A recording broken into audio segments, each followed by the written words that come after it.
내가 지금 어디를 향해 가고 있는가 하며 방황하고 있진 않으신가요? 노자는 멈출 줄 알아야 위태롭지 않고 오래 갈 수 있다고 말합니다. 인생 길에서 잠시 멈춰서서 가장 우아하게 시간을 버리는 일을 택한다면 노자의 지혜를 듣는 것이 아닐까 합니다. 오늘은 노자의 명언을 듣겠습니다. 세상의 모든 것은 변한다. 당신도 그렇다. 어쩌면 당신은 눈앞에 있는 모든 것들이 그 자리에 있는 고정된 것이라 믿을지도 모른다.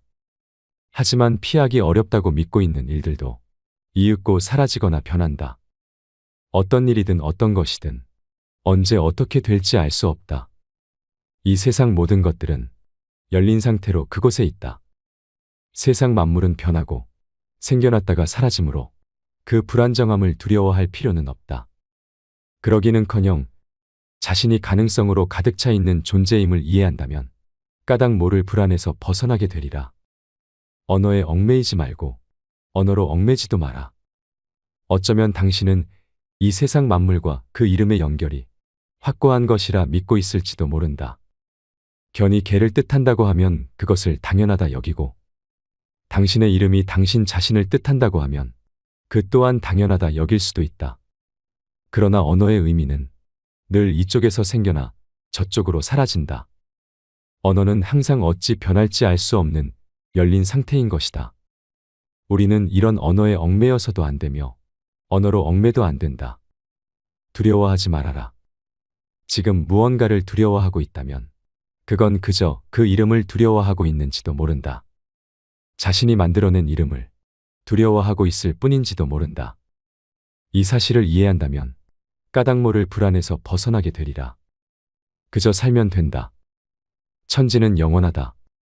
천지가 변하지 않고 오래 갈 수 있는 것은 이기적인 사사로움이 없기 때문이다. 천지는 그저 살고 있을 뿐이다. 그렇기에 오래 산다. 마찬가지로 사람도 그저 살면 된다. 그러면 오래 살 수 있다. 하여 지혜로운 자는 천지와 똑같은 길을 걷는다. 무리해봐야 잘 되지 않는다. 발 뒤꿈치를 들고 서 있으면 오래 서 있을 수 없고 가랑이를 벌려 큰 걸음으로 가려고 하면 제대로 걸을 수 없는 법이다. 자신을 과하게 드러내려고 하면 오히려 인정받지 못하고 무리해서 보려고 하는 사람에게는 상황이 잘 보이지 않는다. 스스로 자랑하는 사람은 그 공을 인정받지 못하며 거만한 사람은 다른 사람 위에 서지 못한다.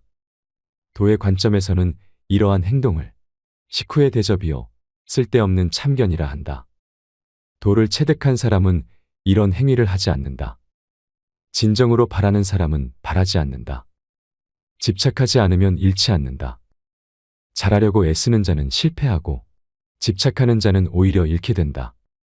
성인은 무리해서 잘하려 하지 않기에 실패하지 않고 집착하는 바가 없기에 잃지 않는다. 사람들은 무언가를 하고자 할 때 항상 그 일이 거의 성취될 쯤에 실패한다. 그래서 다음과 같이 말하는 것이다. 마지막도 처음과 같이 조심하라. 그리하면 실패하지 않는다. 아득바득 애쓰는 자는 자신을 사지로 몰아넣는다. 굳이 살 곳에서 나와 죽을 곳으로 가는 이가 있다. 이 세상에는 생기 있게 살아가는 이가 전체의 사말이고 살았으나 죽은 것과 같은 이가 전체의 사말이다.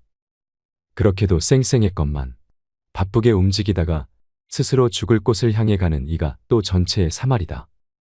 이는 어째서이겠는가? 그들이 아득바득 애를 쓰고 있기 때문이다. 큰일을 하려 하지 않기에 큰일을 이룬다. 도를 따르며 사는 사람은 마치 이리저리 떠도는데 그 무엇에도 구속받지 않고 오른쪽으로도 왼쪽으로도 움직일 수 있다. 공을 세우고 맡은 일을 해냈어도 그것을 내세우려 하지 않고 자신의 이름을 드러내려 하지 않는다. 만물이 순종해도 그 주인이 되는 법이 없고 늘 욕심이 없으니 이 모습은 가히 작다 하겠다.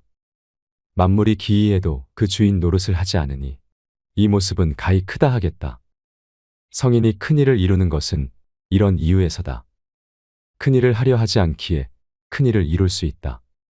부드럽고 약한 것은 삶과 같은 편이다. 사람이 살아있을 때는 그 몸이 부드럽고 순하나 죽음을 맞이하면 강직되어 굳어버린다. 온갖 동물과 초목도 살아있을 때는 부드럽고 약하나 죽게 되면 바짝 마르고 뻣뻣해진다. 하여 굳어진 것은 죽음과 같은 편이라 하고 부드럽고 약한 것은 삶과 같은 편이라 한다. 부드럽고 약한 것이 강한 것을 이긴다. 무언가를 조이려면 우선 펴게 해주고 상대방을 약하게 만들려면 잠시 강하게 만드는 게 제일이다. 무언가를 떠나보내려면 잠시 함께 있어주고 무언가를 빼앗으려면 우선 갖고 있게 하라.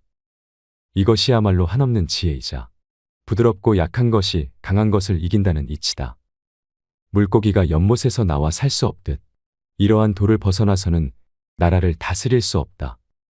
게다가 이 예리한 무기는 이러이러한 것이라 말로써 남에게 설명할 수도 없다. 세상 만물은 굳세어지면 쇠해지는 법이다. 공을 세워도 오만하지 마라. 공을 세워도 과시하지 마라. 공을 세워도 자랑하지 마라. 공을 세워도 그 자리에 오래 머무르지 마라. 이것은 공을 세워도 강한 자는 되지 말라는 뜻이다. 세상의 모든 것은 기세가 맹렬하면 쇠약해지기 마련이니 강함을 계속 추구하는 것은 도에 부합되지 않기에 그렇다. 도에 부합되지 않으면 얼마 가지 않아 사망할 수밖에 없다. 유약한 것이 도리어 위에 놓인다. 무기가 강하기만 하다고 해서 이길 수 없고 나무가 단단하기만 하면 오히려 부러지게 된다. 강하고 큰 것은 아래에 놓이고 부드럽고 약한 것은 도리어 위로 올라가는 것이 거스를 수 없는 자연의 섭니다. 지혜로운 자는 극단적인 것을 피한다. 천하를 차지하고자 이를 도모하려는 생각은 내가 보기에는 당치 않다. 무릇 천하란 신비로운 집합체여서 그런 수작을 용납하지 않는다. 천하는 신성한 것이어서 인위적으로 지배할 수 없다. 억지로 이를 도모하려 들면 그 계획이 망가지고 집착하면 잃게 될 것이다. 세상의 모든 일은 홀로 나아가면 따라잡히고 달아오르면 눌리고 강해지면 꺾이며 쌓이면 무너진다 하여 이러한 도를 아는 사람은 극단인 것, 과분한 것, 호사스러운 것을 피한다. 정말로 완전한 것은 오히려 모자란 듯 보인다. 가장 완전하게 이루어진 것은 부족한 듯 보이나 아무리 사용해도 망가지지 않는다. 가장 충만한 것은 비어있는 듯 보이나 아무리 사용해도 바닥을 드러내지 않는다. 정말로 고든 것은 굽어있는 듯 보이고 정말로 뛰어난 솜씨는 오히려 서툰 듯 보인다.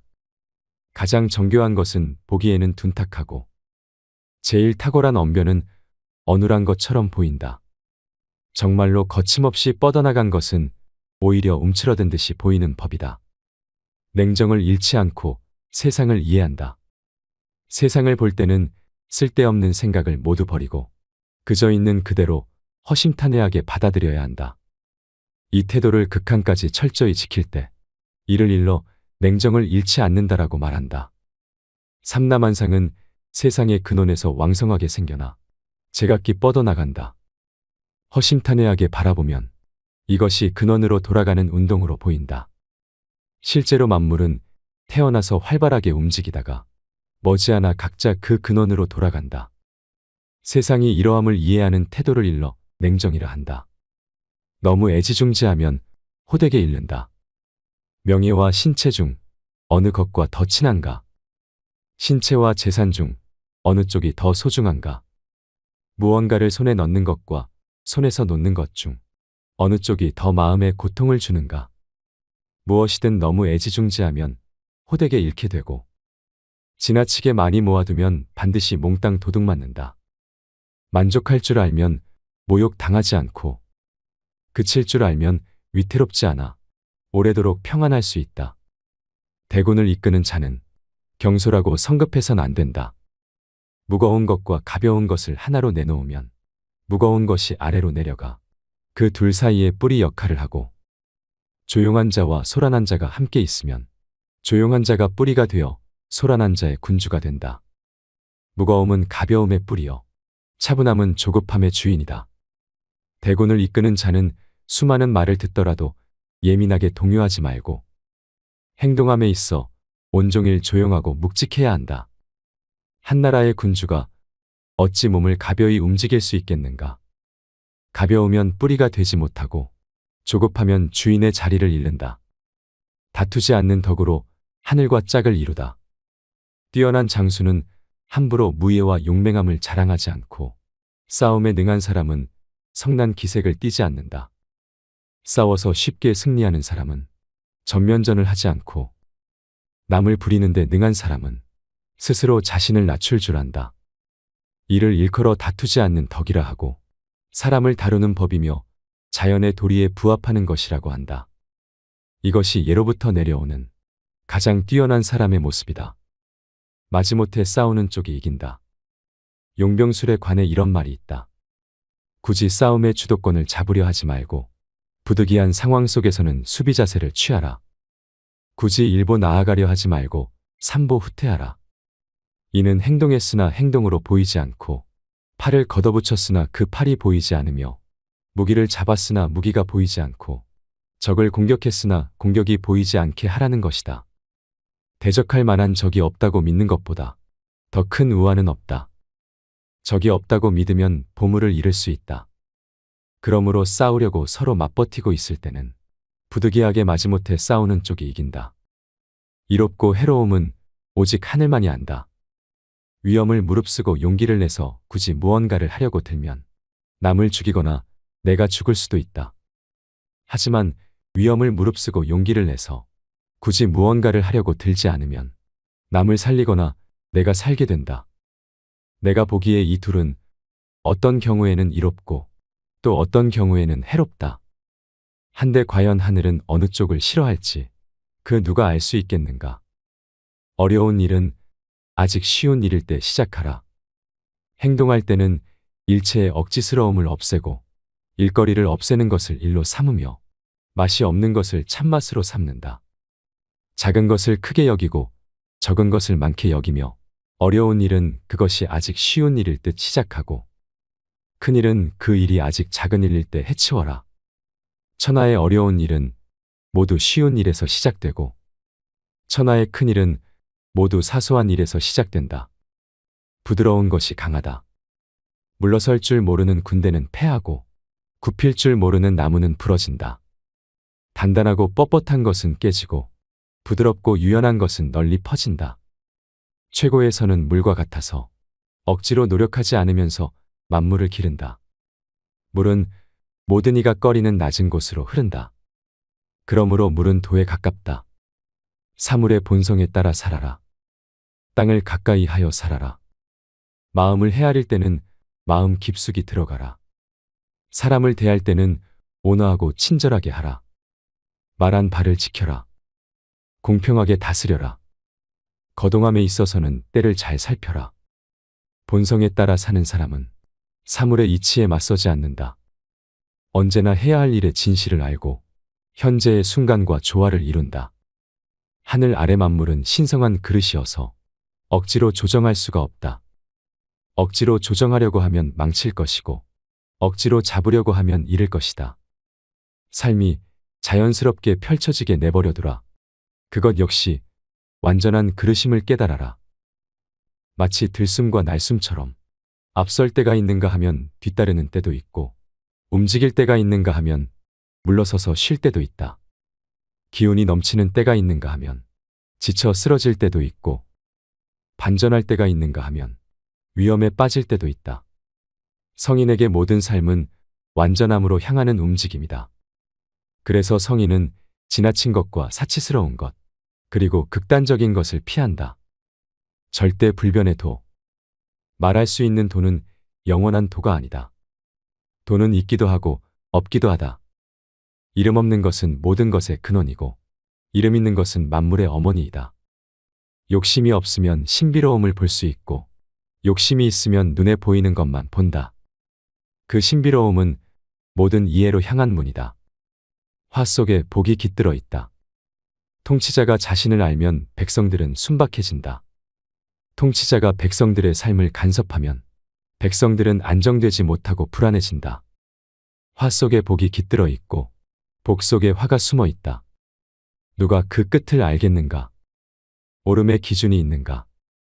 옳은 것이 변하여 이상한 것이 되고 선한 것이 변하여 사악한 것이 되나니 인류가 이 진리를 잃어버린 지 실로 오래되었다. 그러므로 성인은 기꺼이 모범을 보이지만 강요하지 않는다. 예리하나 찌르지 않고 고드나 분열시키지 않고 빛나지만 눈부시지 않는다. 바다의 지혜를 배워라. 바다가 모든 물줄기의 왕인 까닭은 스스로를 낮추기 때문이다. 바다는 겸손을 배우게 한다. 백성 위에 서고자 하는 이는 반드시 자기를 낮추고 백성의 앞에 서려는 자는 반드시 자신을 뒤에 두어야 한다. 성인은 위에 있어도 백성들이 그 무게를 느끼지 못하고 앞에 있어도 해롭게 여기지 않는다. 성인은 낮은 곳에 머무르기에 세상은 그를 칭송하고 스스로 하인처럼 백성들을 섬기기에 세상은 그를 왕으로 삼는다. 발끝으로는 제대로 설 수 없다. 발끝으로 서는 사람은 단단히 서 있을 수 없고 큰 걸음으로 걷는 사람은 멀리 갈 수 없다. 과시하는 사람은 밝게 빛나지 않고 자랑하는 사람은 아무것도 이루지 못하며 옳다고 주장하는 사람은 존경받지 못하고 뽐내는 사람은 오래가지 못한다. 그런 것들은 먹다 남은 찌꺼기이며 군더더기 행동이니 누구나 싫어하는 것들이다. 그러므로 도의 길을 갈 때는 이런 것들을 버리고 뽑아내고 내던져야 한다. 삶에서 군더더기를 덜어내면 진정으로 하고 싶은 일에 더 집중하고 더 많은 시간을 쓸 수 있다. 그러다 보면 일의 능률도 더 높아진다. 또한 불필요한 잡념이 사라져 몸과 마음이 편해진다. 삶의 범위를 간소하게 만들다 보면 자연스럽게 머릿속 잡념이 사라지고 관계에서 오는 피로감도 줄어든다. 유연하면 부러지지 않고 구부러지면 다시 펴진다. 비우면 채워지고 낡으면 다시 새로워진다. 적으면 얻게 되고 많으면 미혹된다. 그러므로 성인은 하나됨을 끌어안는다. 스스로를 드러내지 않기에 사람들은 그의 빛을 볼 수 있고 스스로 옳다고 하지 않기에 사람들은 그의 말을 믿는다. 스스로 누구인지 모르기에 사람들이 그 안에서 자신들을 보고 마음속에 품은 목적이 없기에 하는 일마다 이루어진다. 휘어지면 온전해질 수 있다. 옛사람이 유연하면 깨지지 않는다고 말한 것은 참으로 옳다. 진실로 온전함을 이루면 모든 것이 자신에게로 귀결된다.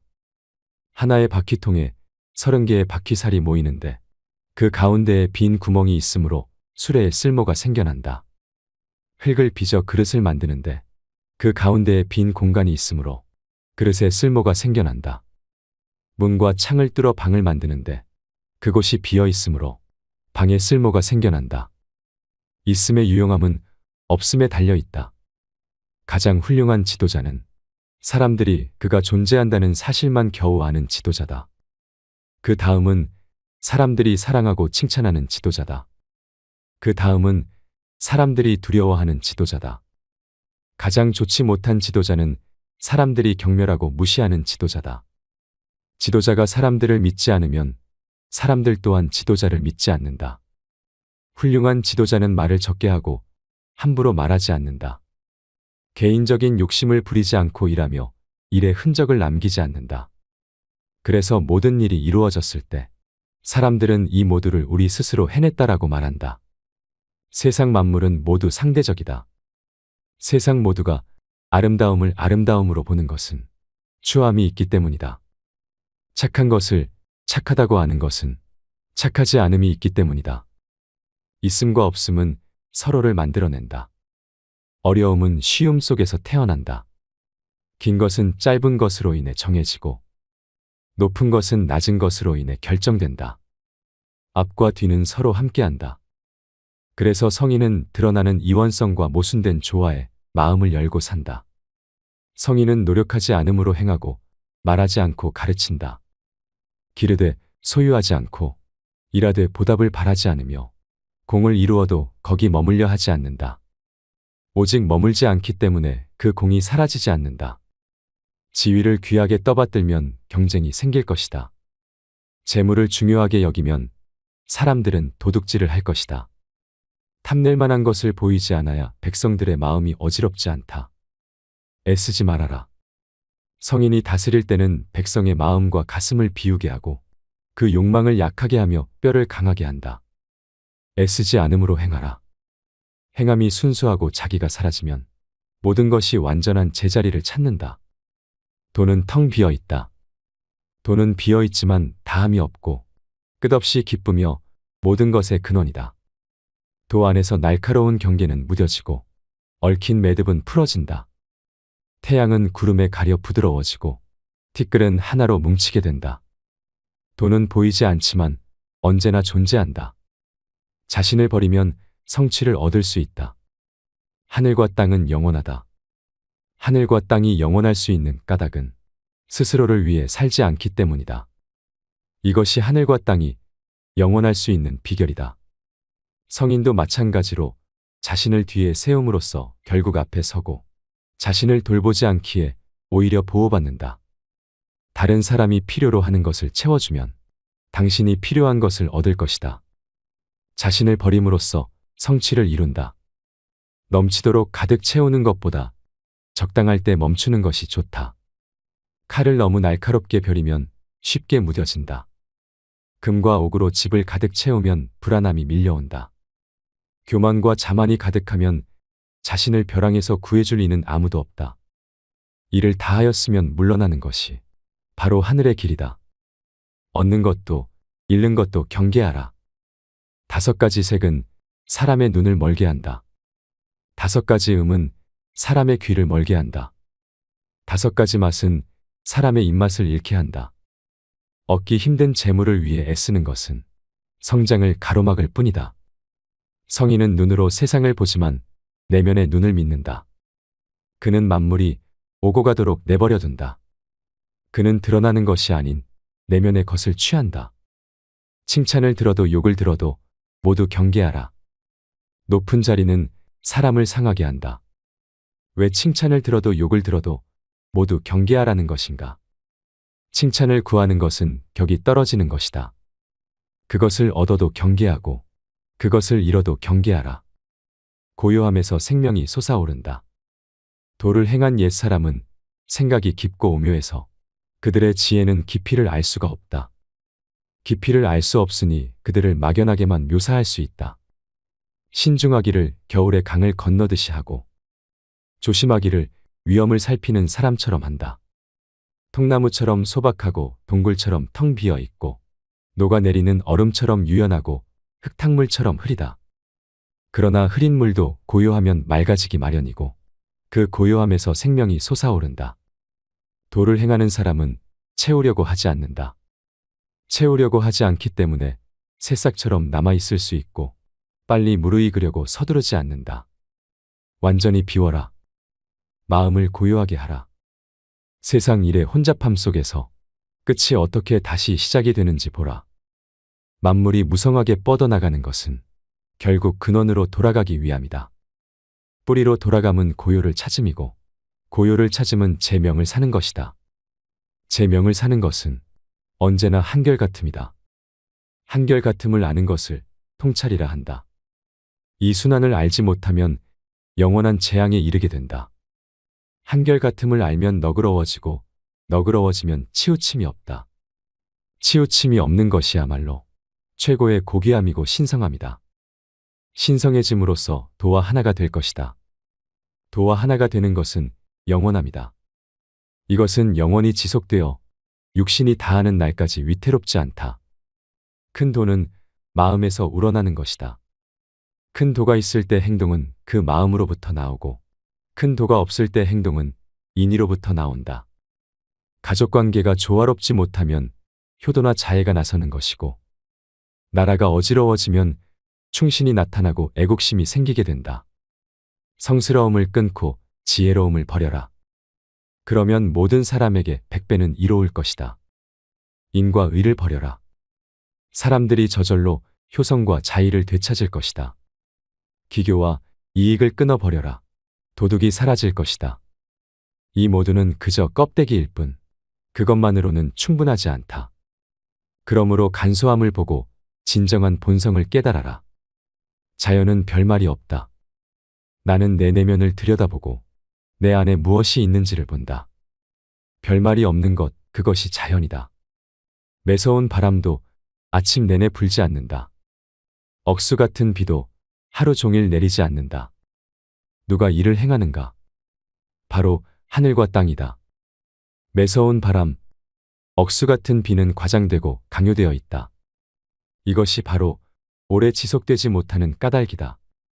하늘과 땅도 오래 지속할 수가 없는데 사람이 하는 일은 오죽하겠는가.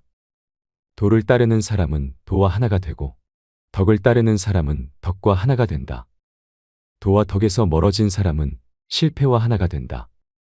만약 도에 순응하면 그 힘이 당신을 통해 흐르고 당신의 행동은 자연의 그것이 될 것이다. 그러면 모든 것이 제자리를 찾을 것이다. 거대하면 끝이 없고 끝이 없으면 영원히 흘러가며 영원히 흘러가면 변함없이 돌아온다. 매사에 침착하라. 무거움은 가벼움의 뿌리이고 고요함은 조급함의 주인이다. 이를 깨달아 성인은 모든 행동을 함에 있어 침착하다. 화려한 생활 속에 있을지라도 흔들리거나 동요하지 않는다. 어찌 나라의 군주가 어리석고 경솔할 수 있겠는가. 자신을 바람에 흔들리게 내버려두면 그 근본을 잃게 되고 침착하지 못하면 자기 통제력을 잃는다. 힘으로 사람을 정복하려 하지 말아라. 군주를 보좌하는 이는 무력을 써서 군림하지 않도록 해야 한다. 무기는 흔히 사용하는 자를 향해 휘둘러지기도 한다. 군대가 머문 곳에는 가시덤불만이 자라고 큰 전쟁이 있은 후에는 땅이 저주받아 흉년이 들며 흙은 그 모성을 잃어버린다. 목적을 이룬 후에는 성공을 자랑하지 말고 능력을 뽐내지 말고 교만하게 굴지 말아야 한다. 힘으로 다른 사람들을 정복하는 일은 생각하지도 마라. 힘으로 얻은 것은 머지않아 쇠퇴한다. 그것은 도가 아니다. 도가 아닌 것은 금세 끝나버린다. 우주와 조화를 이루며 살아라. 예로부터 하나에서 비롯된 것들이 있다. 하늘은 하나여서 맑고 땅은 하나여서 단단하며 영혼은 하나여서 가득하고 만물은 하나여서 온전하며 나라는 하나여서 바르게 된다. 이 모두는 온전함의 덕 안에 있다. 밝음으로 향하는 길은 어두운 듯하고 앞으로 나아가는 길은 물러서는 듯하며 평탄한 길은 울퉁불퉁한 듯하다. 진정한 힘은 약한 듯하고 진정한 순수함은 탁한 듯하며 진정한 맑음은 분명하지 않은 듯하다. 위대한 예술은 정교하지 않은 듯하고 위대한 사랑은 무심한 듯하며 위대한 지혜는 철없는 듯하다. 도는 숨겨져 있고 이름도 없지만 도만이 온갖 것을 기르고 완성한다. 아는 자는 말하지 않고 말하는 자는 알지 못한다. 모든 통로를 막고 입을 다물고 감각을 차단하라. 날카로움을 무디게 하고 얽힌 것을 풀어라. 빛을 부드럽게 하고 티끌을 가라앉혀라. 이를 현묘한 합일이라 한다. 이 신비를 아는 사람은 집착이나 싫어하는 마음에 흔들리지 않고 명예와 불명예에 좌우되지 않는다. 사람들의 관심 저 너머에 있지만 그들의 가슴 속 가장 소중한 부분을 얻는다. 이것이 사람의 가장 귀한 모습이다. 위대한 지도자가 되고자 한다면 도를 따르는 법을 알아야 한다. 지배하려 애쓰지 말고 고정된 계획과 개념을 놓아버려라. 그러면 세상이 저절로 다스려질 것이다. 내가 그것을 어찌 알겠는가? 세상의 금기와 제약이 많을수록 사람들은 더욱 가난해지고 날카로운 무기가 많을수록 나라는 더욱 혼란해지며 사람들이 장꾀가 많을수록 괴상한 것들이 더욱 많아지고 법이나 명령이 요란할수록 도둑이 더욱 늘어나기 때문이다. 그러므로 성인은 다음과 같이 말한다. 내가 고요함을 좋아하므로 사람들이 저절로 바르게 되며 내가 이를 꾸미지 않으므로 사람들이 저절로 부유해지고 내가 욕심을 부리지 않으므로 사람들이 저절로 소박해진다. 큰 일은 사소한 데서부터 이룬다. 어려운 일은 쉬운 데서 일어나고 큰 일은 반드시 사소한 데서부터 행해야 한다. 세상의 어려운 일은 반드시 쉬운 데서 일어나고 세상의 큰 일은 반드시 사소한 데서 일어난다. 성인은 끝에 가서 큰 일을 버리지 않기에 결국 큰 일을 해낸다. 너무 쉽게 대하면 신뢰를 얻지 못한다. 성인은 언제나 모든 일을 어렵게 대하기에 결코 어려움을 겪지 않는다. 평온할 때 다루기가 쉽고 아직 분명히 나타나지 않을 때 막기가 쉽다. 약할 때 부서뜨리기 쉽고 미세할 때 흩어버리기 쉽다. 일은 생기기 전에 처리해야 하고 나라는 혼란해지기 전에 다스려야 한다. 아름드리 나무도 작은 씨앗에서 자라고 구층 누대도 한 줌 흙에서 쌓여 올라가며 천리길도 한 걸음부터 시작된다. 억지로 하면 실패하기 마련이고 잡으려는 자는 놓치게 된다. 들판에서 풀을 베는 사람은 끝을 내다보지 않는다는 말이 있다. 풀을 베다 말고 일어서서 들판 끝을 쳐다보면 어느 세월에 저 많은 풀을 다 베냐라는 생각 때문에 몸이 지치기 전에 마음이 먼저 지칠 수 있기 때문이다. 우리가 걷는 길이 도가 되게 하려면 급한 마음부터 내려놓아야 한다. 성인은 억지로 하지 않으니 실패가 없고 잡으려 하지 않으니 놓치는 일이 없다. 사람들은 보통 성공할 즈음에 실패하고 만다. 그러므로 마지막에도 처음 시작처럼 신중하면 실패하는 일이 없다. 성인은 얻기 어려운 것을 귀하게 여기지 않고 값비싼 것을 모으지 않으며 생각이 고정되지 않는다. 그는 만물이 제 본성을 찾도록 도울 뿐 함부로 끌고 다니지 않는다. 말이 많으면 처지가 궁색해진다. 하늘과 땅 사이는 마치 풀무와 같다. 비어있으나 다함이 없고 움직일수록 더욱더 많은 것을 생성시킨다. 말이 많으면 처지가 궁색해진다. 마음속에 담고 있는 것만 못하다. 진정성 없는 말은 사람의 마음을 움직일 수 없다. 진정성이 담긴 간결한 말 한마디가 낫다. 내공이 얕으면 말이 복잡해진다. 사물의 핵심을 꿰뚫어보는 통찰력을 갖추려면 간결하고 담백한 언어 습관을 갖춰야 한다. 사용하는 언어에서 매화향기처럼 은은한 향기가 나는 사람이라야 진실된 사람으로 인정받을 수 있다. 몸이 구부정하면 그림자도 구부정하듯 사용하는 말이 곧지 못하면 사람의 됨됨이도 곧지 않게 된다. 세 가지 보물. 세상 모든 사람이 도를 잘 안다고 말하지만 이는 얼마나 어리석은가. 도는 저작거리에서 발견할 수 있거나 아버지에게서 아들로 전해지는 것이 아니다. 안다고 해서 얻을 수 있는 것도 잃는다고 해서 잃는 것도 아니다. 나에게 세 가지 보물이 있어 꽉 쥐고 가까이 살핀다. 첫째는 자애로움이고 둘째는 검소함이며 셋째는 겸손이다. 자애로움에서 용기가 나오고 검소함에서 너그러움이 나오며 겸손함에서 통솔력이 나온다. 물처럼 부드럽게 살아가라. 세상에 물보다 부드럽고 약한 것은 없다. 그러나 강하고 단단한 것을 부수는 데는 이보다 더 훌륭한 것이 없으며 세상의 일을 대신할 것이 없다. 약한 것이 강한 것을 이기고 부드러운 것이 단단한 것을 넘어선다는 것을 온 세상에 모르는 이가 없지만 누구도 이를 실천하지는 못한다. 노자는 채움이라는 저것을 버리고 비움이라는 이것을 취한다고 했습니다. 지난날을 돌아보면 채우기만 했던 지난날은 너무도 공허하고 외로웠습니다. 노자의 말처럼 오롯이 비우고 나면 충만해질 일만 남을 것입니다. 빠르게 변해가는 세상에서 쉼없이 달려오느라 힘들었다면 최선을 다해 아등바등 살았지만 남은 것은 공허와 결핍뿐이라면 이제부터는 노자처럼 살아보는 게 어떨까요? 걸음을 멈출 때 비로소 보이는 것들을 만끽해보세요. 노란 민들레와 자줏빛의 제비꽃이 얼마나 아름다운지 알게 될 것입니다. 이상으로 책틀맨이었습니다. 지혜를 쌓는 당신의 오늘이 아름답습니다. 더 좋은 영상으로 찾아뵙겠습니다. 바다에 사는 수많은 물고기 가운데 유독 상어만 불에가 없다. 불에가 없으면 물고기는 가라앉으므로 잠시라도 멈추면 죽는다.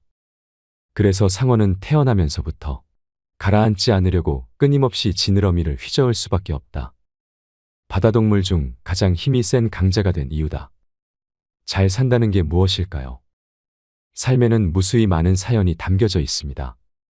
우리는 희망이 보이지 않는 칠흑 같은 어둠 속에서 더 강해지곤 합니다. 역경과 고통도 인생의 일부분이라는 것을 담담하게 받아들이며 고난은 피할 수 없지만 행복과 불행은 선택이다라는 것을 깨닫게 되지요. 소중한 나를 위한 인생 처방전이 있다면 흔들릴 때마다 나를 살펴주는 지혜라고 생각합니다. 나를 증명하고 싶은데 무엇으로 증명할지 나도 모를 때 잘 사는 것으로 나를 증명해 보는 건 어떨까요? 이 책이 당신을 마음부자로 만들지도 모르겠습니다. 오늘 소개해 드릴 책은 잘 사는 것으로 나를 증명한다입니다. 귀티나는 사람이 절대 하지 않는 행동 4가지. 용모나 몸가짐에서 귀티가 나는 사람들이 있다. 외모뿐 아니라 말투나 행동에서 나는 나를 귀하게 여기는 사람이다라는 것이 드러난다. 귀티나는 사람은 해서는 안 되는 것들을 하지 않아서 귀티가 나는 것이다. 진심으로 칭찬할 뿐 아부를 하지 않는다. 귀티나는 사람은 칭찬할 때 가식적으로 하지 않는다. 칭찬을 하는 사람이나 듣는 사람이 모두 기분 좋은 칭찬을 한다. 그 사람이 실제로 한 팩트를 가지고 칭찬하기 때문에 함부로 오해받지도 않는다. 칭찬과 아부를 어떻게 구분할까? 아부를 잘하는 사람은 자기가 칭찬한 사람을 뒤에서 험담한다.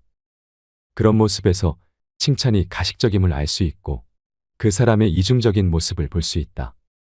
말에는 책임이 따라야 한다. 다른 사람에 대한 험담은 동시에 세 사람에게 상처를 준다.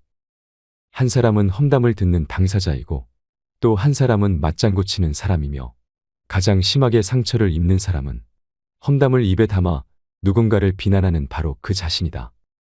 남을 험담하고 싶은 충동이일 때는 그 사람을 험담할 때 그의 가족 전부를 헐뜯는다고 생각하면 저절로 입이 꾹 다물어진다. 웬만하면 험담은 하지 말자. 내 마음이 먼저 더러워지니까. 자기 과시를 하지 않는다. 귀티나는 사람은 돈과 힘이 있어도 과시하지 않는다. 그보다는 자기 이름 석자를 더 소중히 여긴다. 이름값은 곧 존재감이다. 어떤 일을 하든지 자기 이름을 걸고 하는 행동에는 진실성이 있다. 자기 이름을 소중히 여기는 사람치고 빛이 나지 않는 사람은 없다. 자기 권리를 빼앗기지 않는다. 귀티나는 사람은 존중받는 법을 알고 있다. 자기 생각과 감정을 애매하게 표현하지 않고 정확하게 말한다. 말하고 싶지 않은 질문에는 침묵한다. 칭찬을 들으면 담백하게 감사합니다라고 답한다. 과하게 리액션을 하지 않는다. 들어주고 싶지 않은 부탁은 완곡하게 거절한다. 혼자 있고 싶을 때는 약속을 잡지 않고 휴식을 취한다. 이런 행동은 자존감에서 나온다. 남들이 알면서도 못하는 것을 귀티나는 사람은 하고 있을 뿐이다. 기본적인 자기 권리를 존중하지 못하면 남에게 내 권리를 빼앗긴다. 남의 욕망을 흉내내지 않는다. 우리는 타인의 인정과 칭찬에 목마르다. 그래서 자본주의 사회에서 남들이 따르는 라이프 스타일을 추구하려고 애를 쓴다. 김정은은 가끔은 격하게 외로워야 한다 해서 인간의 욕망은 영원히 충족될 수 없다. 흉내내야 하는 타인의 욕망은 무한하기 때문이다라고 했다. 잘 나가는 누군가의 삶을 흉내내는 것이 정말 내가 원하는 삶인가? 귀티나는 사람은 남의 욕망을 흉내내려고 하지 않는다. 자기만의 스타일이 있다. 그 스타일이 화려해서가 아니라 자기만의 스타일이기에 사람들의 선망의 대상이 되는 것이다. 인간관계가 좋은 사람의 7가지 비결. 인간관계는 참 묘하다. 아무리 잘해줘도 멀어지고 떠나는 사람이 있고 멀어지고 고비가 있어도 곁에 남는 사람이 있다. 인간관계가 좋은 사람들의 비결은 무엇일까? 잘 맞는 사람에게 마음을 더 쓴다. 상대가 나를 좋아할까 싫어할까를 궁금해한다. 좋아하는 것 같으면 다가가고 싫어하는 것 같으면 물러선다. 나는 당신에게 편안함을 주는 사람입니다라고 생각해서인지 처음 만난 사람에게 쭈뼛쭈뼛하지 않고 친근하게 다가가는 편이다. 사실 나와 결이 맞지 않는 사람은 아무리 잘해줘도 가까워지기가 어렵다. 그 사람은 그 사람 역시 자신과 내가 결이 맞지 않는다고 생각할 것이다. 사람이 느끼는 감정은 비슷하다. 인간관계가 좋은 사람은 잘 맞는 사람에게 마음을 더 쓴다. 이것이 인간관계에 힘들어하지 않고 좋은 사람들을 곁에 두는 비결이다. 무조건적인 이해와 배려를 기대하지 않는다. 누구나 자기를 이해해주고 배려해주는 사람을 좋아한다. 관계에서 상처를 받고 싶지 않기 때문이다. 그러나 이해해주고 배려해주기를 바라는 마음이 강하면 조금이라도 상대의 이해와 배려가 부족하다 느낄 때 관계가 나빠질 수도 있다. 이것은 나를 얼마만큼 이해해주고 배려해 줄 수 있는지 보여달라고 하는 것과 같다. 상대에게 바라는 기대치가 높을수록 실망도 크다. 모든 면을 이해해주고 배려해주는 사람은 없다. 타인을 함부로 평가하지 않는다. 인간관계가 좋은 사람은 타인을 함부로 판단하지 않는다. 누구나 장점이 있으면 단점이 있다. 결단력이 부족한 것은 단점이지만 대신에 성품이 차분해서 너그럽다는 장점이 있다. 지나치게 걱정이 많은 것은 단점이지만 반면에 세심하여 신중한 장점이 있다. 내 기준으로 타인을 평가하지 말자. 내 판단 기준이 다 옳은 것은 아니다. 누구를 안다는 것은 내 생각과 감정일 뿐이지 그 사람을 정말로 아는 것은 아니다. 누구를 좋아하고 싫어하는 것도 사실 내 입장에서 좋고 싫음을 판단하는 것이다. 누구를 안다는 것은 그 사람을 온전히 이해하고 사랑해야 가능한 일이다. 이익을 계산하면서 만나지 않는다. 어머니는 받을 것을 계산하면서 주지 않는다. 오직 주는 것만으로도 기뻐한다. 주고 싶어도 줄 것이 없으면 가슴을 친다. 어머니는 자식이 잘 되었다고 질투하지 않는다. 당신의 희생과 헌신을 자식이 알아주지 않아도 섭섭히 여기지 않는다. 오직 자식이 잘 되는 것만 바란다. 어머니는 자식의 온갖 실수를 덮어주고 세상 사람들이 자식을 비난해도 감싸준다. 언제나 자식이 불편하거나 힘든 일이 없는지 보살펴주고 친절하고 너그럽게 대해주시는 분이 어머니다. 인간관계가 좋은 사람은 어머니 같은 마음으로 사람들을 만난다. 적당한 거리를 유지한다. 사람과 사람 사이에는 일정한 거리가 있어야 편하게 만날 수 있다. 너무 붙어 있으면 소유욕이 생겨 갑갑하고 너무 떨어져 있으면 냉랭하고 외롭다. 문제는 이 거리감이 매우 개인적이고 주관적이란 점이다. 나는 이 정도 거리감이면 괜찮다고 생각하는 반면에 상대는 너무 가깝거나 멀게 느껴질 수도 있다. 사람마다 다른 거리감을 인정해야 한다. 너무 가까워서 상처 주지 않고 너무 멀어서 마음이 멀어지지 않는 적당한 거리를 유지하는 지혜가 필요하다. 타인과 내가 다름을 존중하고 배려하는 것이기 때문이다. 모두에게 좋은 사람이 되려고 하지 않는다. 타인의 말과 태도에 예민하게 반응하는 사람은 상대가 눈길을 피하고 표정이 밝지 않으면 저 사람이 왜 저럴까라고 생각하지 않고 내가 뭘 잘못했지라고 먼저 생각한다. 그러면서 잘 보이려고 애를 쓴다. 남에게 무조건 좋은 사람이 되고 싶기 때문이다. 이것은 타인에게 인정받고 싶은 욕구가 지나치게 강한 것이다. 이렇게 한다고 해서 나를 미워하는 사람이 없을까?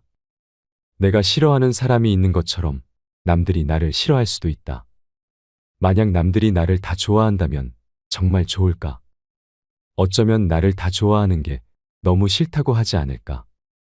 좋은 점만 보여주려고 노력해도 누군가는 귀신같이 단점만 들춰낸다. 잘 지내고 싶어서 맞춰주어도 나를 싫어하는 사람은 반드시 있다. 모두와 사이좋게 지내겠다는 것은 나의 욕망일 뿐이다. 그보다는 나 자신도 소중하고 다른 사람도 소중하다는 생각이 더 바람직하다. 싸우면 금방 화해한다. 나를 낮추면 더는 큰 싸움으로 번지지 않는다.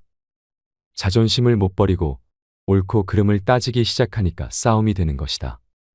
인간관계가 좋은 사람은 나 잘났다 하지도 않고 변명도 하지 않고 자기가 잘못했다며 가볍게 인정하고 금방 화해한다. 그런다고 해서 못난 사람이 되는 것도 아니고 나쁜 사람이 되는 것도 아니기 때문이다. 나중에 뒤통수 치는 사람 알아보는 법. 믿었던 사람에게 발등 찍힌 경험이 있을 것이다. 다시는 이런 충격적인 일을 겪고 싶지 않은데 나중에 뒤통수 맞는 일을 또 경험한다. 왜 그럴까? 남을 속이려고 작정한 사람은 철석같이 믿게 수작을 부리기 때문이다. 나를 이용하려는 사람들에게 속지 않으려면 나중에 뒤통수 칠 사람이 어떤 사람인지 알아둘 필요가 있다. 과하게 칭찬하고 아부한다.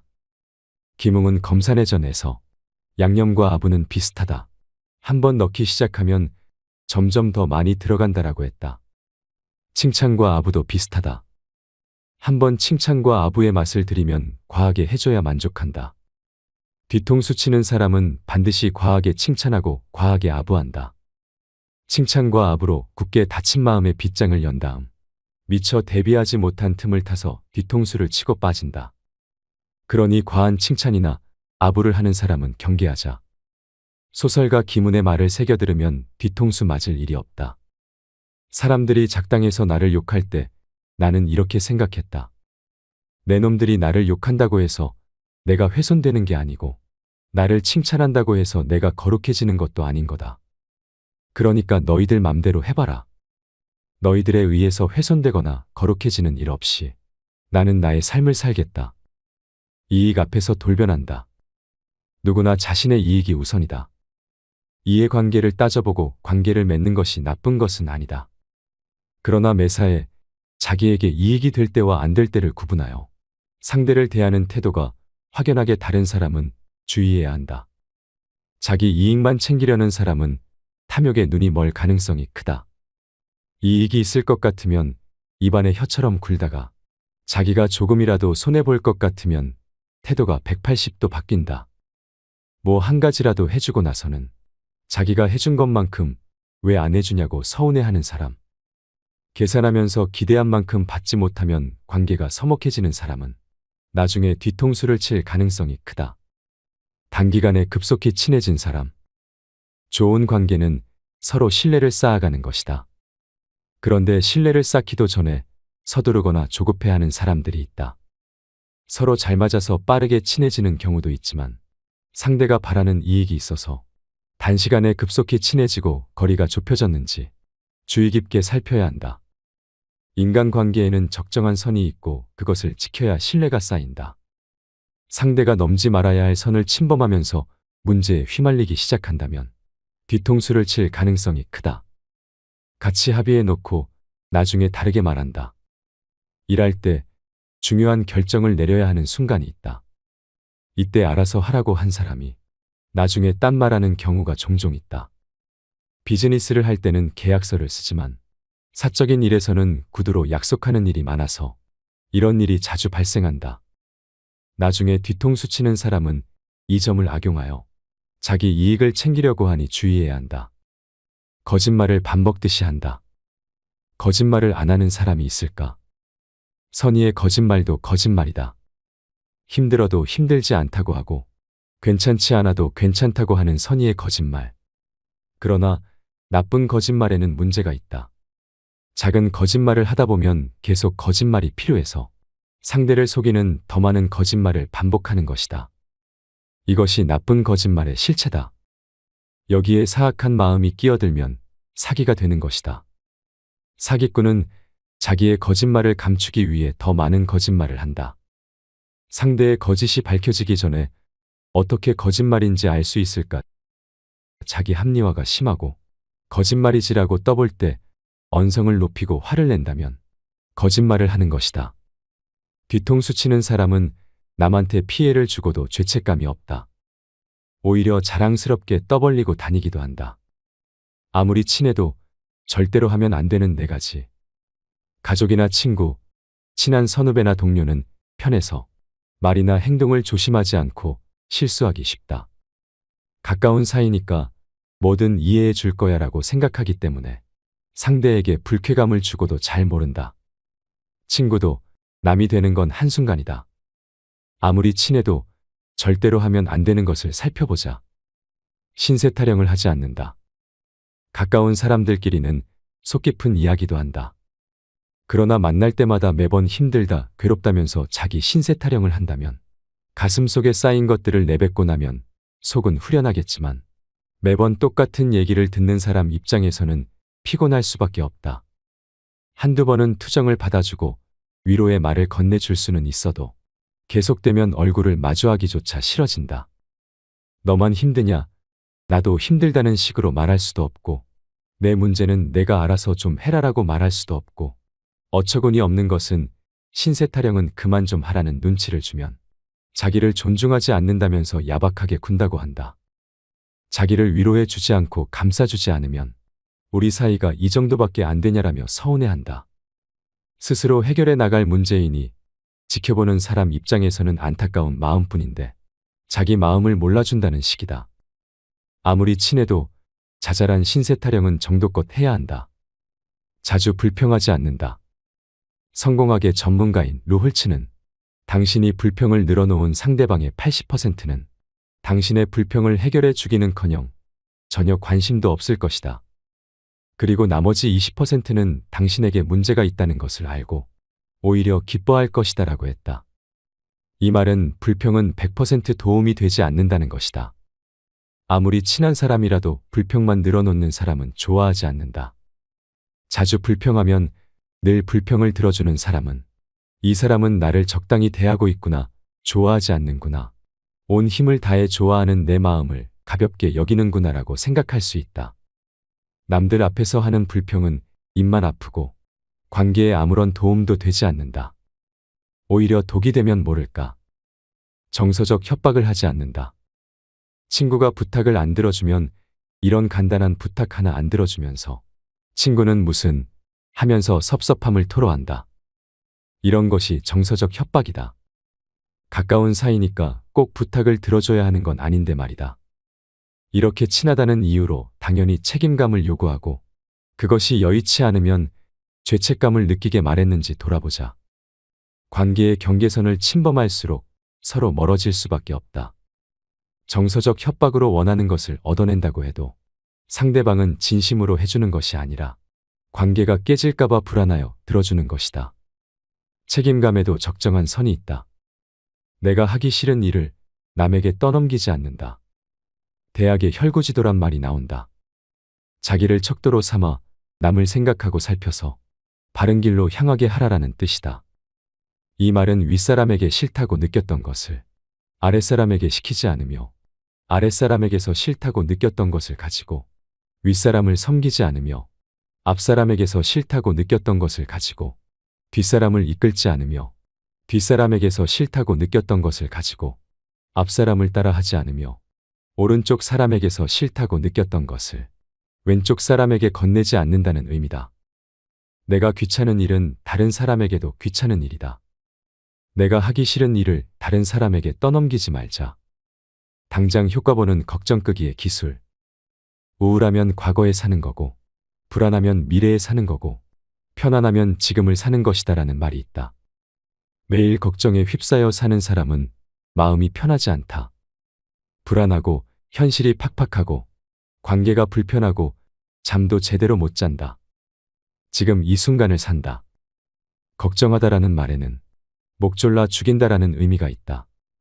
걱정은 사람의 숨통을 조이는 소리 없는 살인자와 같다. 그런데 우리는 걱정하고 또 걱정한다. 걱정한다고 해서 일어나지 않을 일이 일어나는 것도 아니고 일어날 일이 안 일어나는 것도 아니다. 미래에 일어날 일은 아무도 모른다. 걱정하고 염려한다고 해서 해결되는 문제는 아무것도 없다. 내일 일을 누가 알겠는가? 오늘 이 순간을 살 뿐이다. 내가 통제할 수 없는 건 걱정하지 않는다. 소설가 공지영은 말했다. 인생에 관한 우리는 지독한 근시다. 바로 코앞밖에 보지 못하면서 일어나지도 않은 미래의 일을 걱정하다니.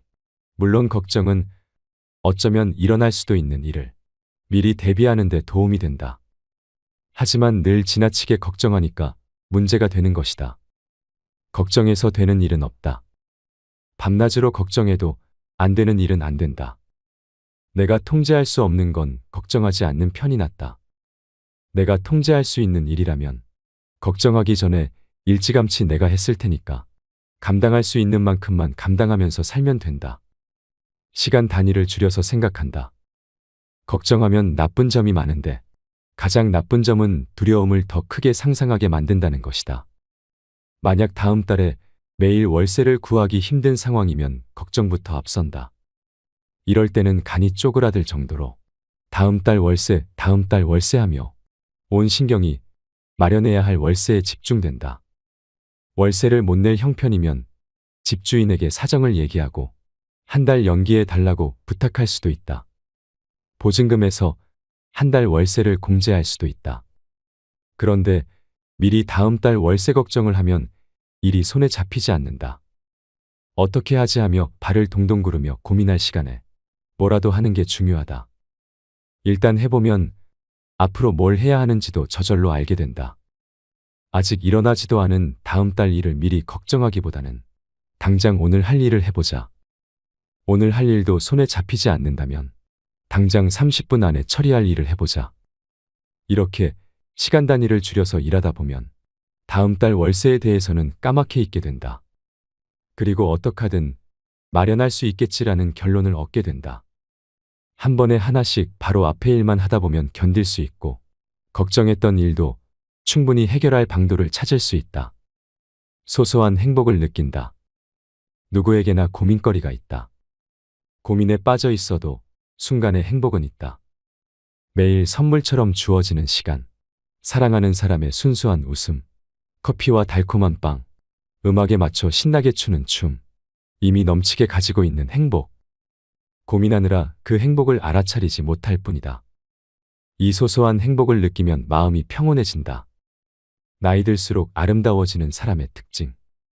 인간은 나이와 상관없이 계속 젊어지고 성장할 수 있다. 헨리 포드는 계속 배우려고 하는 사람은 나이에 상관없이 젊다고 할 수 있다. 인생에서 가장 위대한 것은 마음을 젊게 유지하는 것이다라고 했다. 자신을 사랑한다. 나이 들수록 아름다워지는 비결은 뭘까? 외모가 아름다운 사람은 자신의 매력을 꾸준히 가꾼다. 그러나 온갖 방법을 써도 노화를 멈추게 할 수는 없다.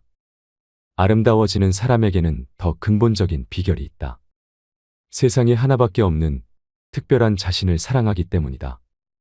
그 사랑을 다른 누구와 나누기 때문이다. 의욕을 높여주는 사람을 곁에 둔다. 처음부터 의욕을 잃은 사람은 없다. 의욕은 본능적이라서 누구나 뭔가를 하고자 하는 마음이 있다. 그런데 무슨 일을 하든 자꾸 무시를 당하면 서서히 의욕을 잃게 된다.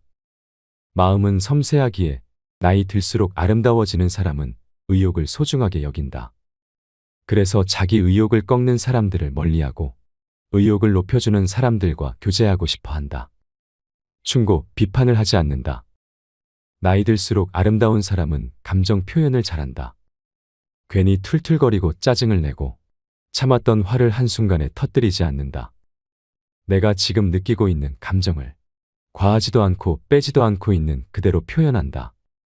상대가 받아들일 수 있는 방식으로 말을 할 때도 위에서 내려다보는 식으로 말하지 않고 상대와 같은 눈높이에서 말하려고 한다. 충고와 조언은 함부로 하지 않는다. 필요할 때는 상대방의 삶이 나아지는 범위에서 성장에 초점을 맞춰 간단히 얘기해 준다. 자기만의 취향이 있다. 조건이 아무리 좋아도 취향이 너무 다르면 관계가 오래가지 못한다. 선호하는 음식, 영화, 여행지 등 취향이 비슷하면 입가에 미소가 걸리는 소소한 행복이 늘어난다.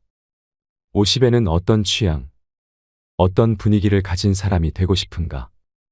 자신의 취향이 뚜렷해야 그것에 맞게 일관된 선택을 할 수 있다. 취향을 가지고 있는 사람은 피곤하게 찌들어 사는 느낌이 없다. 나이 들수록 자신에게 어울리는 이미지에 가까워지도록 신경을 좀 써야 한다. 취향이 있다는 것은 자연스럽게 나의 개성을 보여주는 것이니까. 가식적인 사람인지 알 수 있는 세 가지. 사람의 마음은 변덕스럽다. 이득이 있으면 친했다가도 손해를 볼 것 같으면 외면해버린다. 이렇게 이해타산적으로 관계를 맺으면 달면 삼키고 쓰면 뱉는 식이 될 수밖에 없다. 가식적인 만남은 금세 바닥을 드러낸다. 매너 없이 갑인 것처럼 행세한다. 말에는 마음이 담겨 있다. 진심인지 가식인지는 표현하는 말에 고스란히 드러난다. 교양과 품위를 갖춘 사람과 고급 음식점에서 식사한 적이 있다. 그분이 식당 직원에게 함부로 하는 모습을 보고 가식적인 사람임을 금방 알 수 있었다. 직원에게 오만불손한 태도를 보인 이후로 그분을 다시 만나지 않았다. 마음은 말로써 그대로 전달되기 때문이다. 자기만 손해 안 보면 된다는 식이다. 상대방이 나에게 지어 보였던 미소가 가식이었고 나에게 보여준 친절과 배려가 계산적이었고 달콤했던 말이 진심이 아니었다는 것을 알았을 때 이럴 때는 마음이 상하고 관계에 환멸을 느낀다. 가식적이었던 사람은 상처받은 사람의 마음을 헤아리지 못한다. 그 마음을 아는 사람이라면 상처를 주지도 않았겠지만 가식적인 사람은 나만 손해 안 보면 된다라는 식으로 생각하고 행동하는 사람이다. 내가 최악일 때 함께하지 못하는 사람은 내가 최고일 때 함께할 자격이 없다라는 말은 진리에 가깝다. 친절을 베풀며 보답을 바란다. 정말 힘든 때가 있었다. 그때 끝까지 곁에 남아서 함께한 사람은 손으로 꼽을 정도였다. 내가 잘 나갈 때 이득을 본 사람들은 모두 떠났다. 관계를 계산하고 보답을 바랐던 사람들이었다. 힘들 때 사람들로부터 외면을 당하자 오히려 진실한 관계가 더 빛났다. 나에게는 관계에서 쭉정이와 알곡을 알아차리는 기회였다. 사심 없이 친절을 베푸는 자가 있고 보답을 계산하고 다정하게 구는 자도 있다. 잘 될 때는 어떤 경우든 괜찮은 관계가 유지된다. 그런데 불행에 직면했을 때 그 관계의 속성이 드러난다. 바닥을 칠 때 함께하는 사람은 고맙게도 이겨내는 힘을 보태준다. 물론 평소 내 언행으로 서로에 대한 배려와 인간적인 믿음이 있었을 것이다. 그러나 내가 힘들 때 계산적인 관계로 만난 사람들은 더는 얻을 것이 없어서 관계가 단절되고 만다. 여기서 중요한 것은 나의 성공과 실패가 아니다. 성공했든 실패했든 있는 그대로 나의 존재를 인정하고 존중해 주었느냐이다. 호구가 되는 사람의 특징. 너무 착하고 선량한 사람은 남이 무리한 부탁을 해도 다 들어준다. 부탁한 사람의 기분이 상할까봐, 실망시킬까봐, 이기적으로 보일까봐 그러는 것이다. 그러나 늘 부탁을 들어주는 사람에게는 절대로 고마운 마음을 갖지 않는다. 자기 실속을 챙기지 못한다. 왜 호구는 혼자 잘해주고 상처받을까? 타인에게 인정받고 싶은 욕구가 강하기 때문이다. 다른 사람과 충돌이 일어나는 것을 싫어하고 남들이 좋아해주기만을 바란다. 그래서 남의 부탁을 잘 들어주고 퍼주기를 잘한다. 퍼준 만큼 되돌려 받으면 다행이지만 대부분 실속을 못 챙긴다. 너무 쉽게 부탁을 들어준다. 무슨 부탁이든 다 들어주는 사람에게 고마움을 느낄까? 절대로 그렇지 않다. 호의가 계속되면 권리가 된다라는 말이 있다. 상대가 호의를 당연한 권리로 인식하게 만든 건 무슨 부탁이든 다 들어준 사람 탓이다. 잘해줄수록 상대는 더 잘해주기를 바란다. 부탁을 들어줄 때는 상대에게 부탁을 들어주면 어떤 대가를 줄 것인지 반드시 묻자. 되돌려 받는 게 없으면 거절해야 한다. 부탁을 들어주어야 하는 상황이라면 어려운 조건을 내세워 겨우겨우 부탁을 들어주어야 상대가 고마움을 표시할 것이다. 확실히 반격할 줄 모른다. 대화 중에 상대에게 무시당하는 느낌을 받은 적이 있을 것이다. 일부러 대화 자체를 거부할 때, 묻는 말에 건성으로 대답할 때, 또 그 얘기야 하면서 중간에 끊어버릴 때, 그래, 나는 원래 이런 사람이다, 어쩔래? 하면서 배째라 식으로 나올 때, 나는 옳고 너는 무조건 틀렸다고 말할 때, 무조건 자기한테 맞추라고 할 때, 이때 상대에게 제대로 반격하지 못하면 호구가 된다. 무례하고 모욕적인 대우를 받을 때는 똑같이 무시해야 한다. 반격하지 않고 오히려 한 발 물러서니 만만하게 보는 것이다. 착하고 선량한 사람도 이렇게 단호한 구석이 있다는 것을 보여주어야 대놓고 무시하던 사람이 더는 깔보지 않는다. 당장 호의는 못 되더라도 호구는 되지 말자. 당당하게 거절하지 못한다. 누군가 도움을 청할 때 당당하게 거절하지 못하면 나중에 또 무리한 부탁을 한다. 계속 부탁을 들어주니 나중에는 호의가 권리가 되고 부탁이 명령이 되는 것이다. 거절은 그 사람을 거부하는 것이 아니다. 거절했다고 나쁜 사람이 되는 것도 아니다. 데이먼 자하리아데스는 착한 사람을 그만두면 인생이 편해진다 해서 말한다. 누군가 도움을 청할 때 당당하게 거절하는 습관은 당신이 살아가면서 반드시 배워야 하는 중요한 삶의 기술 중 하나다. 거절의 습관은 개인적인 일에서든 업무적인 일에서든 당신이 관심사를 추구할 여유가 생기게 하고 일상의 곳곳에서 자유를 누릴 수 있게 만들어준다. 혼자 잘 지내는 사람의 특징. 혼자가 편한 사람은 사람이 싫기 때문이 아니다. 누구보다 사람들을 좋아하고 아끼는 사람이다. 단지 혼자가 편해진 것뿐이다. 새로운 사람을 만나는 것도 귀찮고 관계에서 감정을 소모하고 싶지도 않다. 혼자가 편한 사람은 외롭다고 아무나 만나지 않는다. 모두를 만족시키려고 애쓰지 않는다. 혼자가 편한 사람은 주위의 모든 사람으로부터 인정을 받아야겠다며 애쓰지 않는다. 좋은 사람에게만 좋은 사람이면 된다고 여긴다. 삶의 결이 다른 사람, 관심 없는 사람, 좋지 않게 보는 사람에게까지 가까워지려는 노력을 애초에 하지 않는다. 맞지 않는 사람에게 노력한다고 관계가 만족스럽게 바뀌는 것도 아니다. 나 자신도 마음에 안 드는 구석이 있는데 하물며 나와 다른 사람이 모두 나를 마음에 들어한다는 것은 불가능하다. 혼자가 편한 사람은 모두를 만족시키려고 무리하게 노력하지 않는다. 다만 남들에게 비판받을 일을 하지 않고 설령 비판하더라도 심각하게 받아들이지 않는다. 혼자가 편한 사람은 관계에 최선을 다할 뿐 모두를 만족시키려고 애쓰지 않는다. 영혼의 울림을 축적할 시간이 필요하다. 친구와 자주 만나는가? 반갑게 일상 얘기를 나누며 친밀감을 주고받는 건 좋은 일이다. 그러나 법정 스님의 말처럼 때로는 영혼의 울림을 주고받을 수 있는 사귐도 필요하다. 너무 자주 만나면 영혼의 울림을 축적할 여유가 없다. 혼자가 편한 사람은 영혼의 울림을 축적할 여유를 마련한다. 안달복달하지 않고 기다린다. 자주 연락하면 친밀한 관계, 연락이 뜸하면 친밀하지 않은 관계라며 이분법적으로 생각하지 않는다. 적당한 관계가 좋다. 관계에서 가장 중요한 것은 내 마음이 다치지 않는 것이다. 깊은 관계든 얕은 관계든 할 것 없이 깊게 사귀어야만 좋은 관계인 것은 아니다. 깊게 사귄다고 해서 내 마음을 다 이해해 주는 것도 아니다. 관계의 완벽이란 말은 가당치 않다. 혼자가 편한 사람은 마음 다치지 않는 선에서 적당한 관계를 선호한다. 새롭게 사람을 사귈 때도 마음이 편한지에 중점을 둔다. 나에게 잘해주고 원하는 것을 알아서 척척 해줘서 편한 것이 아니라 함께 있는 것만으로도 편한 사람이다. 그러나 처음에 좋은 느낌으로 만났어도 점점 구속하고 마음을 상하게 하면 미련 없이 관계를 한 번에 끊어낸다. 혼자가 편한 사람은 마음이 다치지 않는 쪽을 선호하기 때문이다. 무조건 잘해주려고 하지 않는다. 사람들은 상냥하고 잘해주는 사람을 좋아한다. 이 사람을 착한 사람이라고 추켜세우기도 한다.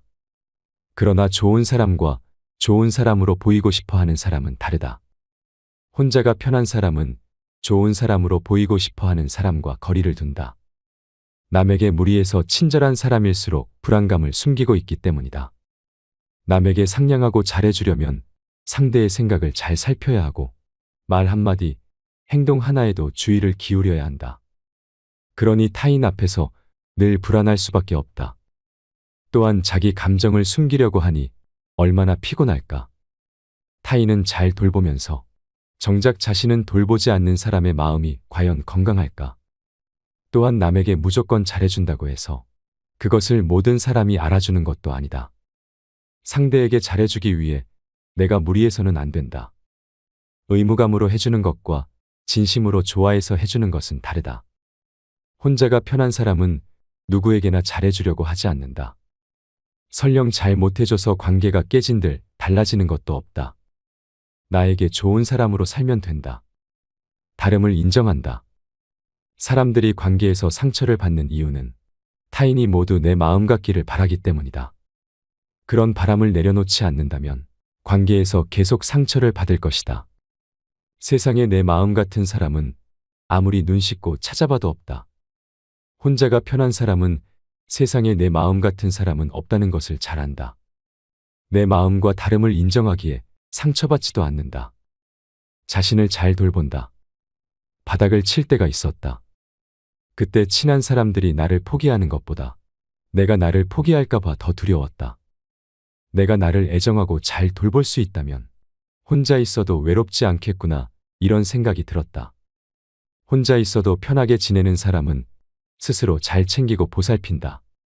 자신을 스스로 칭찬하고 자신에게 보상하는데 좀 더 너그러운 사람이다. 또한 타인에 대한 의존도가 낮다. 누가 자기에게 안 좋은 말을 했다고 전해 들으면 그런 말 좀 들으면 어때? 그 사람이 대신 살아줄 것도 아닌데 하며 대수롭지 않게 여긴다. 혼자서 행복한 사람이 둘이 있을 때도 행복할 수 있다. 이상으로 책틀맨이었습니다. 지혜를 쌓는 당신의 오늘이 아름답습니다. 더 좋은 영상으로 찾아뵙겠습니다.